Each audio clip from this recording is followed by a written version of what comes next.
plane ticket muna tayo. Kuwait. So may petsang September 10 to October 25. So ito i-post ko to sa aking short video ha. So ito yung mga price niya no. Round trip to ha.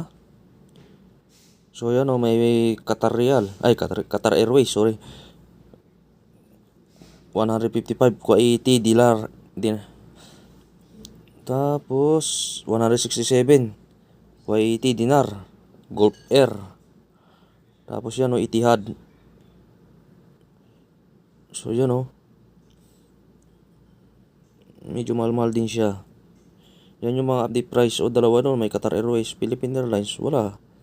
Hindi available ang Philippine Airlines. Pero to may Saudiya 170 Kuwait dinar. So yan guys ha. So yung presyo nito guys, maaari itong magbago depende sa sitwasyon at depende sa araw.